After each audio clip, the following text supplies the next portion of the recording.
오늘은 말씀으로 주신 생명 교회로 살아갑니다라는 제목으로 하나님 말씀 전하도록 하겠습니다.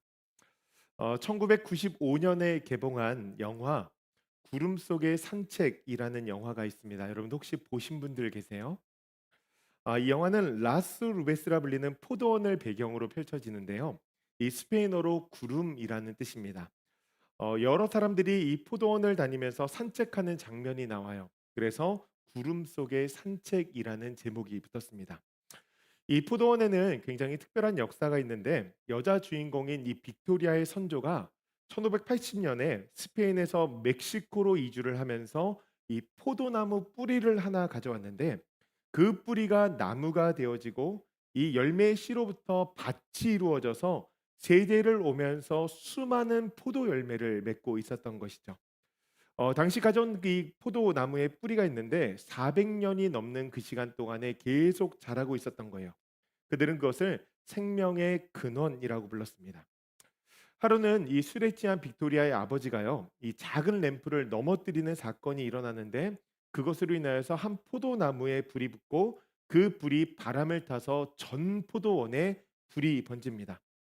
사람들이 불을 끄기 위해서 굉장히 노력을 했는데 이 400년이 된 포도원이 하룻밤 사이에 잿더미가 되어 버린 거예요. 그 영화를 바라보면은 그 영화를 보면 다 타버린 포도원을 바라보면서 절망적인 표정으로 사람들이 서 있는 모습이 나옵니다. 제가 그 모습을 보면서 그런 생각이 들었어요. 오늘 본문의 에스겔이 하나님께서 인도하심 가운데 골짜기에 갔을 때 그 모습이 아닐까. 여러분 하루는 에스겔이 하나님의 인도하심 가운데 한 골짜기에 갑니다. 가서 본 것은 이 골짜기를 가득 메운 마른 뼈들이었어요. 그냥 마른 뼈들이 아니라 성경을 보니까 심히 마른 뼈들이라고 기록합니다. 이것은 단순히 죽은 것이 아니라 오래전에 죽어서 수분이 완전히 빠져나간 상태에 어떤 생명의 흔적도 찾아볼 수 없는 상태라는 것을 우리에게 알려주죠. 이 장면은 이 구약에서 굉장히 절망적인 장면 중에 하나입니다. 에스겔이 본 골짜기가 얼마나 충격적인 장면이었는지를 우리가 이해하려면 이 고대 근동의 문화를 좀 알아야 됩니다. 당시 사람들에게 이 장래 의식은요, 그 사람의 영혼이 편히 쉴 수 있는가 없는가에 대한 문제였습니다. 그들이 장래를 치르지 제대로 치르지 못하면 영원히 떠돌아다니면서 고통을 받는다고 믿었어요. 더 중요한 것은 이 장래의 사회적인 의미입니다. 우리도 이 장례식에 가면 그 사람이 이 땅 가운데서 어떤 삶을 살았는지에 대한 그 평가가 드러난다고 하잖아요. 그 당시에도 동일했습니다. 그가 이 공동체 가운데 구성원으로 삶을 살았는지 마지막으로 확인할 수 있는 자리가 바로 장례였다는 거예요. 반대로 이 시체가 들판에 버려졌다는 것은 그의 삶이 완전히 사회로부터 추방되어진 아주 소외되어지고 약자로서의 삶을 살았다는 증거입니다. 성경에서도 여러분 이것을 저주의 표현으로 이제 사용을 하는데 예레미야 말씀해 보니까 그가 나귀같이 매장되되 끌려서 예루살렘 문 밖에 던져지니라. 그냥 시체가 밖에 던져져서 널브러지면서 그냥 썩어가게 되었다는 거예요. 열왕기상 말씀에도 들에서 죽은 자는 공중의 새가 먹으리라. 여러분 이렇게 치욕적이었다라고 하는 것입니다. 에스겔이 본 골짜기는요, 단순히 사람들이 많이 죽은 곳 그것이 아니라 완전한 수치와 버림받은 절대적인 절망의 상태를 상징적으로 보여주고 있다는 거예요.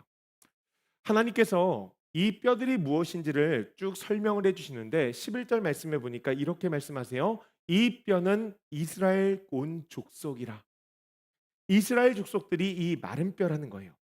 그들이 하나님의 음성을 듣지 않고 하나님을 의지하지 않고 하나님과의 관계가 단절되어져서 나라가 전쟁이 터져서 잿더미가 되어지고 바벨론의 포로가 되어져서 완전히 억압되어진 소망을 가지고 살아갈 수 없는 상태, 영적으로 완전히 저주받은 상태였다는 것입니다. 그 누구도 도와줄 수 없고 스스로 살아날 능력이 전혀 없는 상태. 여러분 이 마른 뼈는 그들의 영적인 단면을 보여주는 거예요. 여러분 우리도 정말 힘들고 어려울 때 이런 얘기하지 않습니까? 이런 이야기 하지 않습니까? 내가 살아도 산 게 아니요. 여러분 이런 얘기 하잖아요. 여러분 성경에요. 이 이야기 등장합니다. 살아있는 것 같지만 그렇지 않다는 거예요. 하나님께서 그 말씀을 해주시는데 요한계시록을 보면 하나님께서 사대교회를 향하여서 이렇게 말씀하십니다.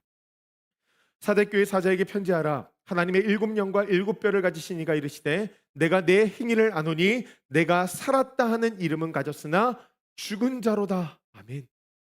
여러분, 사대는요 그 당시 이 리디아 왕국의 수도였습니다.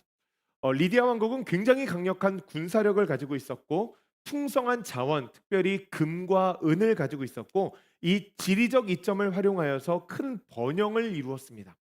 여러분, 그 번영의 사회 가운데 사대교회가 세워진 거예요.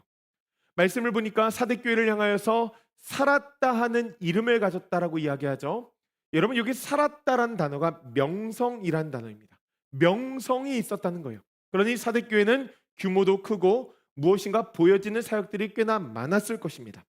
그런 교회를 향하여서 하나님께서 말씀하시는데 뭐라고 하냐면 내가 살았다 하는 이름은 가졌으나 죽은 자로다. 여러분, 이 말 무엇입니까? 마른 뼈라는 거예요. 여러분, 사실 이것은 하나님의 관점에서 본 인간의 근본적인 상태를 이야기합니다. 주님께서 우리에게 이렇게 말씀하시지 않습니까? 모든 사람이 죄를 범하였음에 하나님의 영광에 이르지 못하였더니. 여러분, 우리 모두는 하나님과 단절되어진 영적으로 마른 뼈와 같은 상태였다는 거예요. 여러분, 사실 이 시대에도 수많은 사람들이 마른 뼈와 같이 살아가고 있습니다. 여러분, 멀리서 찾지 마시고 우리 내면, 우리 자신을 한번 돌아보세요.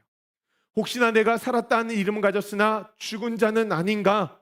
매일의 삶 가운데 내가 하나님과 소통하며 살아가고 있는가? 내가 매 순간마다 하늘 소망을 바라보며 살아가고 있는지 여러분, 우리의 내면을 한번 살펴봐야 한다는 것입니다. 여러분, 그 죽음이 가득한 골짜기 가운데 하나님께서 에스겔에게 이렇게 물으십니다. 인자야, 이 뼈들이 능히 살 수 있겠느냐? 여러분, 만약에 이 질문을 하나님께서 우리에게 하신다면 여러분 어떻게 답하시겠어요? 필라델피아에 가면 좀비 거리라고 불리는 켄싱턴 애비뉴가 있습니다. 가보신 분들이 있는지 모르겠는데 정말 거기 가면은 펜타닐에 찌들어서 뉴스에서 보던 모습 그대로 그렇게 하고 계시는 분들이 많아요. 하나님께서 우리를 그 동네로 데려가셔서 그 모습을 쫙 보여주시면서 이렇게 물으시는 거예요. 이들이 살 수 있겠느냐? 여러분 어떻게 답하시겠어요? 아마도 저는 보이는 대로 답할 것 같습니다. 안 될 것 같은데요. 그런데 에스겔이 이렇게 답하죠. 주 여호와여, 주께서 아시나이다. 여러분, 이 답변 보면 에스겔이 무엇인가 좀 있어 보이는 사람 같죠. 굉장히 아닌 것 같은데 있어 보이는 것처럼 답변을 하는 거예요. 그런데 이 말씀을 원어로 보니까 에스겔이 그렇게 회피하는 답변을 하는 것이 아닙니다. 그래서 한 주경학자는 이 답변을 가지고 이렇게 해석했어요. 에스겔의 답변은 이와 같다. 당신이 깊이 알고 완전히 이해하며 해결책까지 가지고 있습니다. 여러분, 에스겔이 이렇게 고백한 거예요. 주님, 이 상황이 저는 어떻게 펼쳐질지 잘 모르겠습니다. 하지만 주님은 아시지 않습니까? 주님은 이 뼈들의 과거도 아시고 오늘도 아시고 미래도 아시고 심지어 계획도 가지고 계시지 않습니까? 주님께서 아시지 않습니까? 여러분, 이 이야기를 했다는 거예요. 여러분, 에스겔의 답변을 보면 두 개의 문장으로 분리해 볼 수 있는데 하나는 인간은 할 수 없다는 거예요. 인간은 그 무엇도 볼 수 없다는 것이죠. 그러나 두 번째, 하나님은 가능하다. 하나님은 무엇이든지 하실 수 있다는 것입니다. 여러분, 이것이 무엇이냐면 바로 복음이라는 것의 구조예요. 여러분, 우리 모두는 죽음의 그림자가 드리운 곳 가운데서 삶을 살아가고 있습니다. 우리 모두는 영적으로 마른 뼈예요. 그래서 아까 말씀드린 것처럼 로마서 3장 23절 말씀 보니까 뭐라 그래요? 모든 사람이 죄를 범하였음에 하나님의 영광에 이르지 못하였다라고 기록합니다. 그런데 거기서 끝나요? 그렇지 않습니다. 24절의 말씀을 보니까 이렇게 기록하고 있어요. 우리 한번 같이 읽어볼까요? 함께 읽습니다. 그리스도 예수 안에 있는 성령으로 말미암아 하나님의 은혜로 아멘. 값없이 의롭다 하심을 얻은 자가 되었느니라. 예수 그리스도의 십자가, 그분의 속량으로 우리는 아무런 값도 치르지 않았는데 그냥 그것을 믿었다라는 그 믿음 하나로 하나님과의 관계가 회복되어졌다는 거예요. 여러분, 에스겔의 답변이 그것입니다. 죽음의 문제 저는 할 수 없습니다. 그러나 주님께서는 죽음이 아니라 생명을 주실 수 있는 분이시니 주님만이 아십니다. 여러분, 우리의 삶을 가만히 살펴보면 마른 뼈들의 골짜기와 같을 때가 얼마나 많은지 모릅니다. 이민 생활의 어려움, 부부 사이의 갈등, 관계적인 문제들, 자녀와의 소통의 문제, 경제적인 압박, 건강의 문제, 맨 마지막으로 마음의 공허함. 여러분, 이것들이요, 우리의 껍데기를 벗기고 마르게 만드는 거예요. 여러분, 그 앞에서 하나님께서 우리에게 물으십니다. 시연아, 너 살 수 있겠니? 괜찮겠니? 할 수 있겠니? 여러분, 우리가 뭐라고 답변해야 될까요? 에스겔처럼 답변해야 되는 거예요. 주 여호와여, 주께서 아시나이다. 주님, 저는 사실 어떻게 살아가야 될지 잘 모르겠습니다. 그러나 주님은 아시잖아요. 저의 과거도 아시고 오늘도 아시고 미래도 아시지 않습니까? 그러니 하나님, 저는 주님만 바라봅니다. 주님의 계획하신 가운데, 그 인도하심 가운데 저를 맡기기를 소원합니다. 여러분, 이 믿음의 답변하며 살아갈 수 있는 주의 백성들 되어지기를 주님의 이름으로 간절히 축복합니다. 여러분, 마른 뼈들에 대한 에스겔의 답변을 드리는 하나님께서 이 에스겔에게 다시 말씀하세요. 4절 말씀인데 이렇게 말씀하십니다. 또 내게 이르시되 너는 이 모든 뼈들에게 대언하여 이르기를 너희 마른 뼈들아, 여호와의 말씀을 들을지어다. 아멘. 여러분, 에스겔에게 이렇게 말씀하세요. 대언하라. 대언하라. 여러분, 이것이 히나베라는 단어인데요, 단순하게 그냥 말을 전하는 것이 아니라 하나님의 말씀의 권위를 지키며 말하라는 거예요. 제가 이것이 무엇일까 많이 고민을 하다 보니까 우리의 일상생활 가운데 이런 것 같아요. 여러분, 아이들의 특징이 있죠. 아이들은요, 어렸을 때 자신의 부모가 어떤 하나님처럼 굉장히 능력이 있는 사람이라고 생각을 합니다. 여러분, 그러니까 세연이가 자신만만하게 이제 교회 와가지고 딱 저러고 있는 거 아니겠어요? 하루 아이가 이제 싸우고 집에 왔어요. 학교에서 이제 싸우고 집에 딱 돌아왔는데 너무 마음이 속상하니까 아빠한테 이제 이런 얘기를 하는 거죠. 아빠, 오늘 누가 나를 너무 이제 힘들게 해서 속상해. 나 이거 어떻게 해야 돼? 여러분, 그럼 아빠가 어떻게 해야 될까요? 공감의 언어를 사용해야죠. 어이구, 우리 딸 그랬어? 누가 기분 나쁘게 했어? 다 데려와봐. 아빠가 혼내줄게. 내일 아침에 그 친구 가서 보면 얘기해. 아빠가 오늘도 불편하게 하면은 오늘 저녁에는 아빠가 와서 너 혼내줄 거야. 이렇게 얘기해. 그러면 그 친구가 아무 말도 안 할 거야. 여러분, 그러면 이 아이가요, 자신감을 얻습니다. 그리고 아침에 그 친구를 보자마자 뭐라 그럴까요? 야, 너 나 건드리면은 오늘 우리 아빠가 저녁에 온다 그랬어. 너 혼날 거야. 여러분, 아주 마음 가운데 확신에 찬 상태로 이야기하잖아요. 여러분, 이거예요. 이것이 대언입니다. 마음의 확신함을 가지고 대언하라는 거예요. 여러분, 하나님께서 이 말씀 가운데 우리가 주목해야 될 것은 무엇이냐면 직접 하나님께서 말씀하실 수 있는데 그러지 않으셨다는 거예요. 에스겔의 입에 그 말씀을 주시고 에스겔을 통해서 그 말씀을 하시게 하셨다는 거예요. 여러분, 이것은 하나님의 구원의 계획 가운데 우리 사람, 특별히 말씀의 사람이 얼마나 중요한지를 알려주시는 것입니다. 여러분, 로마서 10장 17절 말씀 보니까 이렇게 기록이 되어져 있죠. 그러므로 믿음은 들음에서 나며 들음은 그리스도의 말씀으로부터 말미암느니라. 아멘. 여러분, 우리 안에 있는 이 믿음은요, 그리스도의 말씀으로부터 말미암아지는데 이 말씀은 하늘에서 막 직접적으로 와 하면서 여러분 들려지는 그 음성이 아니에요. 하나님께서 사람에게 감동을 주셔서 그 감동과 확신 가운데 전하게 하시는 말씀이라는 거예요.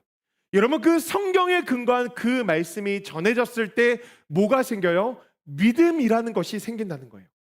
여러분, 그렇기 때문에 우리 옆에 누가 있는가가 굉장히 중요합니다. 말씀을 전하는 자가 있어야 되고 말씀을 전하는 자가 되어야 한다라고 하는 것이죠. 여러분, 이 말씀 가운데 더 놀라운 것은 무엇이냐면 말씀이 전해지는 대상입니다. 하나님께서 에스겔에게 살아있는 사물에게 말씀하시는 것이 아니라 생명이 없는 마른 뼈에게 선포하라 말씀하세요. 여러분, 이것은 말씀의 능력이 얼마나 대단한지를 우리에게 알려주신 거예요.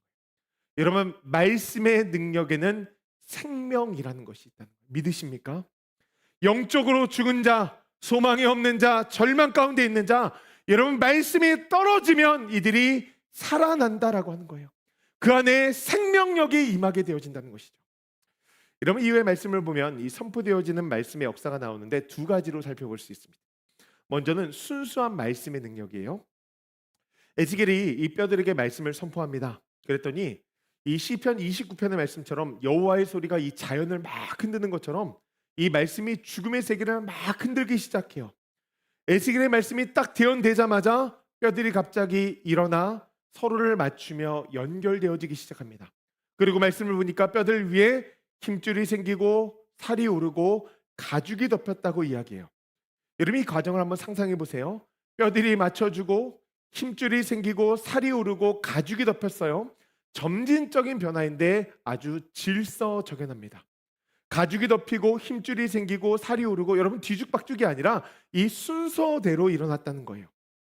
여러분 혹시 지난주 말씀 기억하십니까? 말씀은 질서를 세워갑니다. 여러분 그 질서가 뭐라 그랬죠? 거룩이라고 했어요. 우리 삶에도 말씀이라는 것이 임하면 깨달음이 오고 영적인 질서가 생깁니다. 나 자신이 누구인지를 살펴보게 되어지고 내 정체성을 확립하게 되어지고 하나님을 믿는 믿음의 사람으로서의 삶을 살아가게 되어진다는 거예요. 여러분 그렇게 말씀은 우리의 삶 가운데 하나의 틀을 제공한다는 것입니다. 아, 내가 크리스천이구나. 주일에는 하나님을 예배해야지. 사람을 대할 때에는 사랑의 언어를, 격려의 언어를, 배려의 언어를 사용해야지 하나의 틀을 만들어준다는 거예요. 그런데 8절의 말씀을 보니까 하나가 부족하다고 이야기를 해요. 이렇게 해요. 내가 또 보니 그 뼈에 힘줄이 생기고 살이 오르며 그 위에 가죽이 덮이나 그 속에 생기는 없더라. 여러분 틀은 완전히 갖춰졌어요. 그런데 생기가 없어요. 이 말은 무엇이냐면 생명력이 없다는 거예요. 완전한 생명이 되기 위해서는 후 부르는 생기가 임해야 된다는 것이죠. 여러분 그래서 하나님께서 뭐라고 말씀하십니까? 9절 말씀해 보니까 또 내게 이르시되 인자야 너는 생기를 향하여 대언하라. 생기에게 대언하여 이르기를 주 여호와께서 이같이 말씀하시기를 생기야 사방에서부터 와서 이 죽음을 당한 자에게 불어서 살아나게 하라 하셨다 하라. 아멘. 여러분 단어를 보니까 막 8절에 생기 있고 뭐 9절에도 생기에게 명령하고 그러니까 이 단어가 좀 헷갈리는데 이 생기란 단어가 루하흐란 단어인데 성경 가운데에서 사람의 영을 의미하기도 하고 성령을 의미하기도 합니다. 그래서 해석을 굉장히 잘해야 되는데 앞에 생기는 사람의 영이고 뒤에 생기는 성령을 의미하는 거예요. 여러분 이 말이 무엇이냐면 성령님이 임해야 우리의 삶 가운데 생명력이 임한다는 거예요.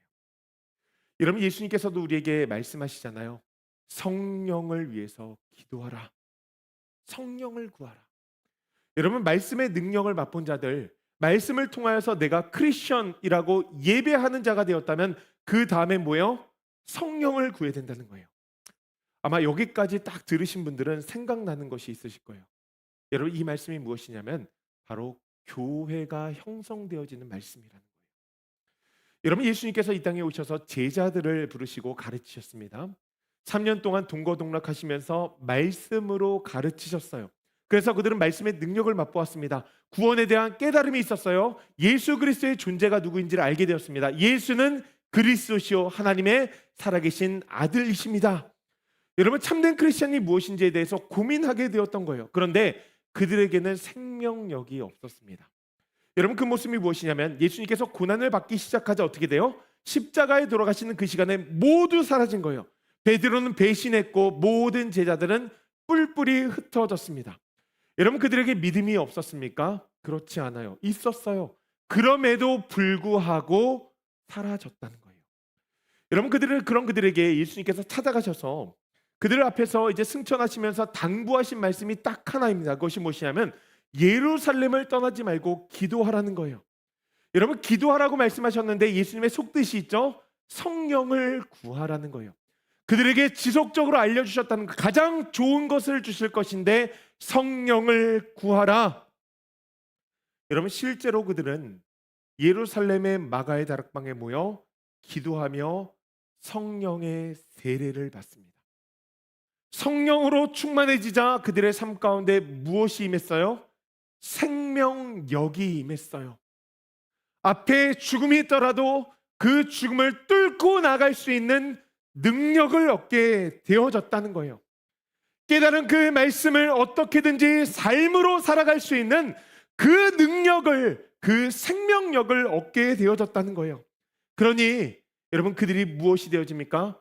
이 땅의, 하늘과 땅의 모든 문제를 풀 수 있는 열쇠를 가진 교회의 공동체가 되었다는 거예요. 여러분, 그래서 오늘 본문의 말씀을 보니까 10절 말씀에 이렇게 기록하죠. 우리 한번 같이 읽어볼까요? 함께 있습니다.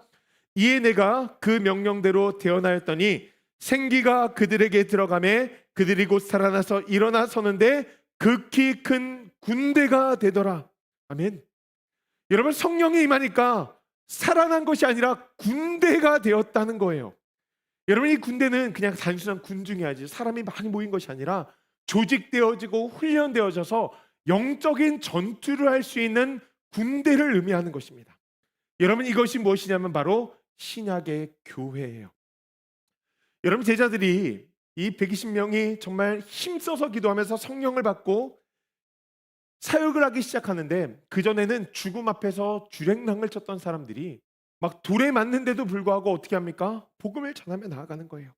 여러분, 그래서 바울이 교회를 향해서 이렇게 이야기하죠. 하나님의 전신갑주를 입으라. 여러분, 교회가 영적인 군대가 되어서, 그리스도의 군대가 되어서 성령의 능력을, 그 생명력을 세상 가운데 보여주어야 된다는 거예요.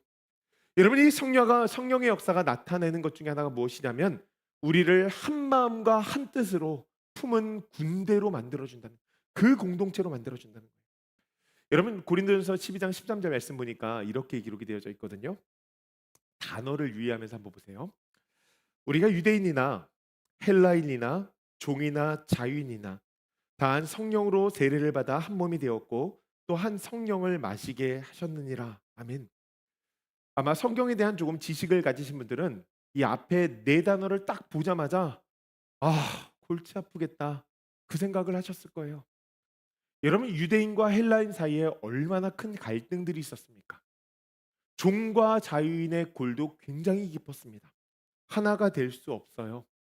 교회는요, 그런 사람들이 모인 곳이에요. 여러분, 오늘 우리의 모습도 그렇지 않습니까?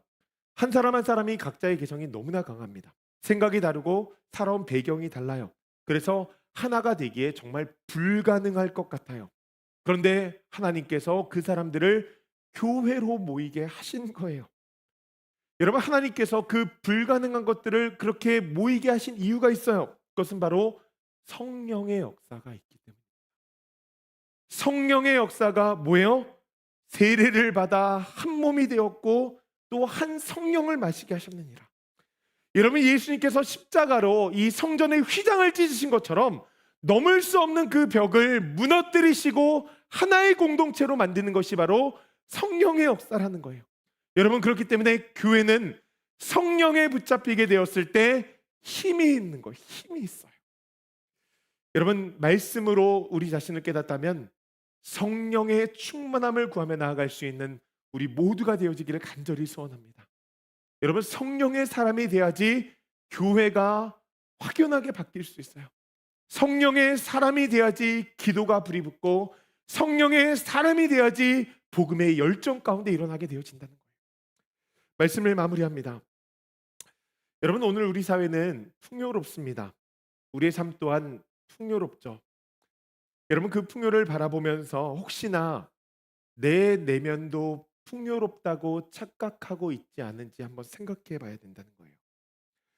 매일 저녁이 되고 아침이 되면 우리는 일어나 일상을 살아가게 되어집니다. 가정 안에서 수많은 사람들과 관계를 가지고, 또한 교회 안에서 신앙생활을 잘 하는 것 같지만 때로는 이상하게도 아무것도 느껴지지 않고 바짝 말라버린 것과 같은 공허함이 우리의 마음을 엄습할 때가 있어요. 한 집사님이 상담소를 찾으셨어요. 자신의 이야기를 하는 가운데 상담자가 이런 질문합니다. 언제부터 그런 증상이 있으셨어요? 그랬더니 그분이 한참을 생각하다 이렇게 답변을 하는 거예요. 언제부터인지 잘 모르겠어요. 어느 날 문득 그냥 내가 나 자신을 잃어버린 채 살고 있다는 것을 깨닫게 되었어요. 여러분, 이분의 고백처럼 우리는 삶 가운데 자주 마른 뼈를 경험합니다. 호흡하고 움직이고 살아있는 것 같지만 살아있지 않은 것 같은 상태. 소망이 보이지 않고 사랑이 마음 가운데 일어나지 않고 모든 것이 귀찮아 무기력해지고 뿌연 안개 가운데 무엇을 해야 될지 모르는 그 비전이 보이지 않는 상태. 여러분, 그 골짜기에서 하나님께서 우리에게 물으시는 거예요. 이 뼈들이 능히 살 수 있겠느냐? 여러분, 이 질문을 하나님께서 우리에게 이렇게 말씀하시는 거예요. 너의 영혼이, 너의 믿음이, 너의 가정이, 너의 사명이, 너의 교회가 살 수 있겠느냐? 여러분, 이 질문 앞에서 우리는 어떤 답변을 해야 될까요? 우리가 할 수 있는 가장 정직하고 위대한 답변은 바로 이것입니다. 주 여호와여, 주께서 아시나이다. 우리는 잘 모릅니다. 그러나 주님은 아십니다. 그럼 주님께서 우리에게 이렇게 말씀하실 거예요. 생기야, 사방으로부터 와서 이 죽음 당한 자에게 불어서 살아나게 하라. 아멘. 여러분, 하나님께서 우리에게 이 성령의 충만함을 주기를 간절히 원하신다는 거예요. 여러분, 우리가 이 성령을 구하며 나아갈 때 영혼이 살아나게 되어질 것입니다. 우리 자녀들이 살아나게 되어질 것이고, 가정이 살아날 것이고, 교회가 살아날 것이고, 여러분, 이 달라스 도시가 살아나게 되어질 거예요. 여러분, 이 말씀이 오늘 내 영혼을 향한, 또한 우리 교회를 향한 하나님의 음성이라는 것을 믿으시기 바랍니다. 여러분, 그것을 믿었다면 이제는 껍데기 같은 신앙을 벗어버려야 된다는 거예요. 말씀으로 깨달았다면 성령의 충만함을 사모하며 큰 군대가 되어 한 마음과 한 뜻으로 나아가야 된다는 것이죠. 여러분, 하나님께서 이 자리 가운데 임재하여 계십니다. 믿으십니까? 여러분, 우리의 예배를 받으시고 지금 우리에게 생기를 불어넣고 계시다는 거예요. 여러분, 그 믿음으로 오늘 그 하나님의 생기를 경험하며 교회로 살아갈 수 있는 우리 모두가 되어지기를 주님의 이름으로 간절히 축복합니다.